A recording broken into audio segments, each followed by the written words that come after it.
Bonjour et bienvenue à tous. Il existe un débat déchaîné dans le football mondial. Cristiano Ronaldo ou Lionel Messi?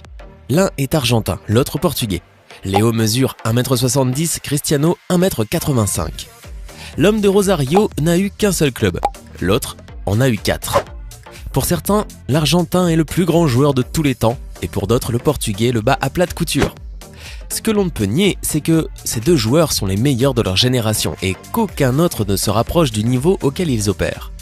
Ce qui rend leur rivalité encore plus complexe, c'est que, bien qu'ils soient buteurs, ils sont tous deux vraiment différents l'un de l'autre. Alors que Lionel Messi est plus technique, Cristiano Ronaldo s'appuie sur la puissance et une incroyable éthique du travail. Ce sont ces différences qui les rendent uniques et qui rendent leur rivalité spéciale. Vous l'avez compris, aujourd'hui nous nous intéressons à 10 différences entre Lionel Messi et Cristiano Ronaldo. Mais d'abord, commençons par la question du jour. Quel est le club actuel de Cristiano Ronaldo? Est-ce option A, le Real de Madrid, option B, la Juventus ou encore option C, le Raja de Casablanca? À votre avis, quelle est la bonne réponse? Si vous l'avez, écrivez-la maintenant dans les commentaires et je vous donne la bonne réponse en fin de vidéo. On commence.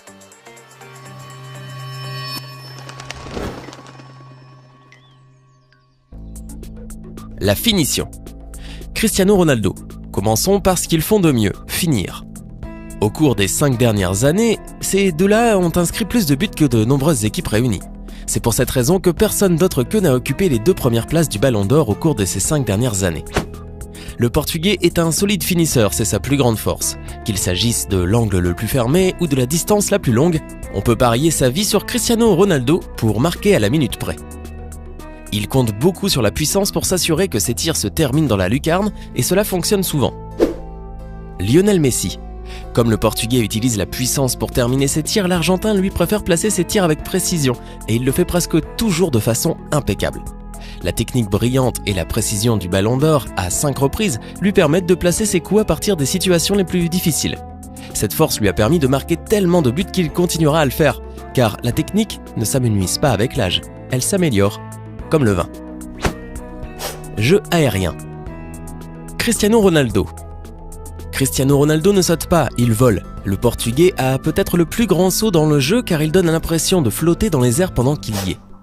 Sa superbe technique de saut lui permet de rester en l'air pour un maximum de temps et sa précision de frappe lui permet de placer la balle dans le filet avec précision. Dans cet aspect, Cristiano Ronaldo est bien meilleur que Lionel Messi. Lionel Messi. Le seul aspect de son jeu qui nous laisse plus désireux est son habileté aérienne.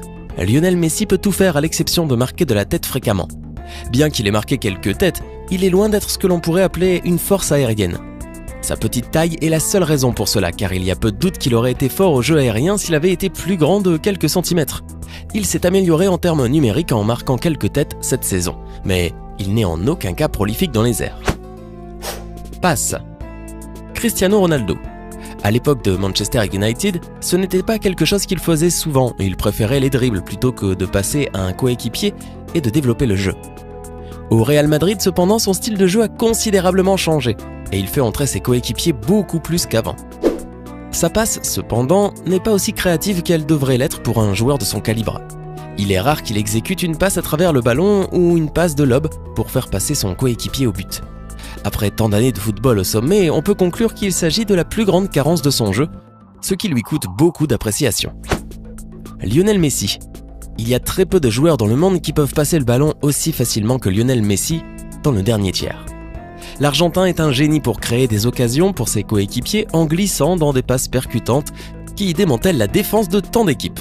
Son contrôle de près irréel lui permet de faire des passes à partir des espaces les plus étroits et sa vision de faucon lui donne la précision qui le rend efficace. Il peut être fermé par plusieurs défenseurs et ne pas l'empêcher de les violer avec une passe divine.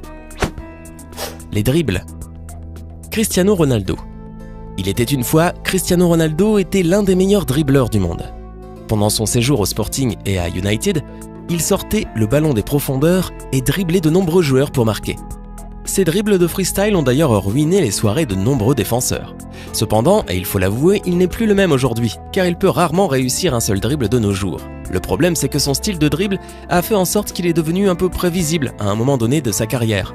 Sa méthode de dribble ne marche pas souvent très bien en Liga, comme nous l'avons vu avec Gareth Bale. Lionel Messi.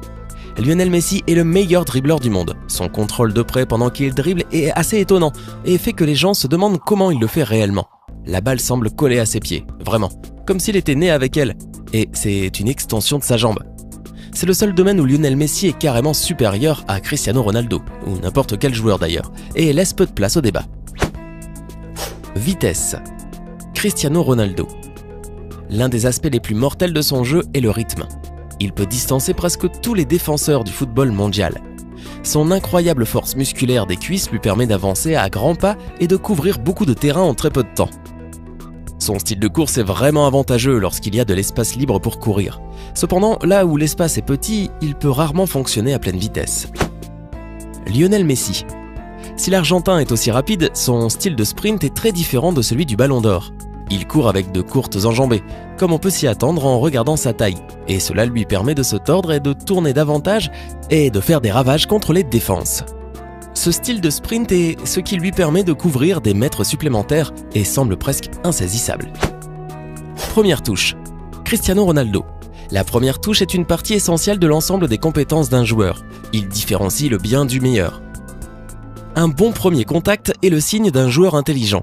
Quiconque a joué un peu au football sait à quel point il est difficile de contrôler une passe entrante. Le premier contact de Cristiano Ronaldo est décent. C'est le moins qu'on puisse dire. Ce n'est pas malin ou génial, c'est juste décent. Il peut recevoir la balle et le contrôle, mais pas toujours faire de l'espace avec elle. Pendant qu'il frappe, toutefois, le décent devient légendaire, puisqu'il a marqué des buts étonnants avec son premier contact. Quelque chose que lui seul peut faire le mieux. Lionel Messi. Quand il s'agit du premier contact, il y en a quelques-uns de mieux que Lionel Messi. Ce qui fait de lui un génie, c'est son premier contact subtil. Avec son premier contact lui-même, il bat les défenseurs et se crée de l'espace. Sa conscience, lors de la réception de la balle dans un environnement offensif, est incroyable. Près du but, cependant, son premier contact pour marquer n'est pas aussi glorieux que celui du Portugais. La perception qu'a Cristiano dans ces situations est meilleure que celle de l'Argentin. Faible résistance des pieds. Cristiano Ronaldo. Le pied gauche de l'ancien joueur de United est à peu près aussi fort que son pied droit lorsqu'il s'agit de tirer.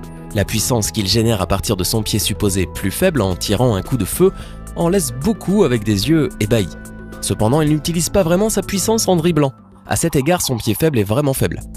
Pour être juste envers lui, tous les joueurs ne sont pas Santi Cazorla pour utiliser leurs deux pieds même en dribblant. Lionel Messi. Lionel Messi a marqué de grands buts avec son pied droit. Si son pied droit est plus faible, n'est pas aussi fort que le pied gauche du Portugais, il est plus efficace lorsqu'il est plus près du but. Même avec son pied droit, Messi semble bien placer la balle. Mais à part cela, et sur de longues distances, sa droite est presque obsolète et il ne l'utilise que pour courir et se balancer. Attitude extérieure. Tandis que Léo Messi a maintenu une image publique correcte, même dans les moments de haute tension, ce dernier a été son pire ennemi en termes de gestion de l'image pour Ronaldo. Son carton rouge et son attitude dans certains matchs ont été critiqués, mais il n'y avait rien de tel que d'organiser une grande fête d'anniversaire le soir où son équipe s'est inclinée 4-0 face à l'Atlético. Alors, laquelle de ces différences entre Lionel Messi et Cristiano Ronaldo vous impressionne le plus? Lequel trouvez-vous meilleur, Messi ou Ronaldo? Donnez-nous votre sentiment en commentaire. Sinon, le club actuel de Ronaldo est la Juventus. La star portugaise a accepté de changer d'équipe pour environ 117 millions d'euros. Et le moins qu'on puisse dire, c'est que la Juventus a vraiment touché le gros lot avec Ronaldo. Le maillot du footballeur se vend comme des petits pains. Hey, c'est tout pour aujourd'hui. Si vous avez aimé la vidéo, n'oubliez pas de la liker et de la partager avec vos amis. Et si vous êtes nouveau sur la chaîne, n'oubliez pas de vous abonner et d'activer la notification. Bye bye!